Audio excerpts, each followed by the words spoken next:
Le plan du salut, sa provision. Le salut est une grâce totale. Éphésiens déclare, « Car c'est par la grâce que vous êtes sauvés, par le moyen de la foi, et cela ne vient pas de vous, c'est le don de Dieu. Ce n'est point par les œuvres, afin que personne ne se glorifie. » Une définition de la grâce est que celle-ci est une faveur non méritée ou même non gagnée. Nous ne méritons pas le salut, mais c'est Dieu qui nous sauve par amour, car il nous aime et cela est son choix.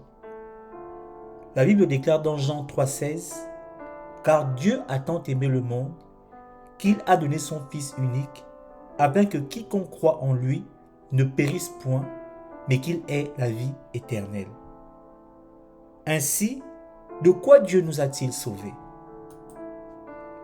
Premièrement, Dieu nous sauve d'une fin certaine, celle de l'enfer, l'endroit où résideront pour l'éternité tous les pécheurs qui de leur vivant ont vécu loin de Dieu.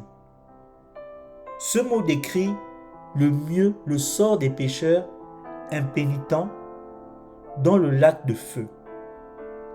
L'enfer est quelque chose de pire que la souffrance humaine sur terre.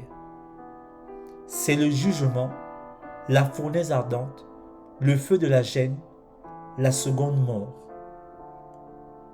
Pour continuer, Dieu nous sauve de nos péchés et de la puissance du péché.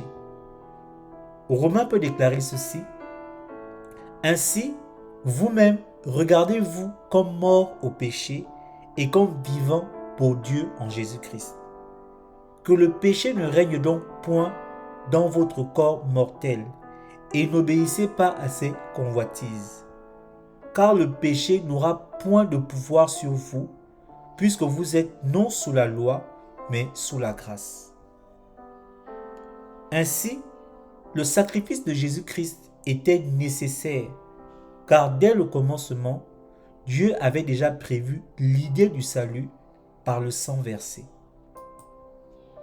Par exemple, dans Genèse, Dieu tua un animal pour faire des habits de peau qui cacheraient la nudité, c'est-à-dire la culpabilité de Adam et de Ève. C'était la première fois que ces derniers virent la mort. Depuis ce temps, des animaux furent ainsi offerts en sacrifice à la place des coupables.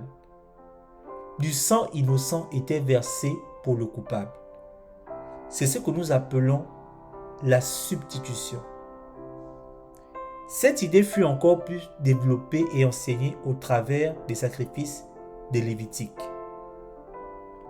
Néanmoins, ces sacrifices ne pouvaient pas rendre parfaits ceux qui les pratiquaient. Ils devaient être répétés continuellement, mais ils ne délivraient pas du péché. Mais le sacrifice de Jésus-Christ est le sacrifice final pour l'expiation de nos péchés.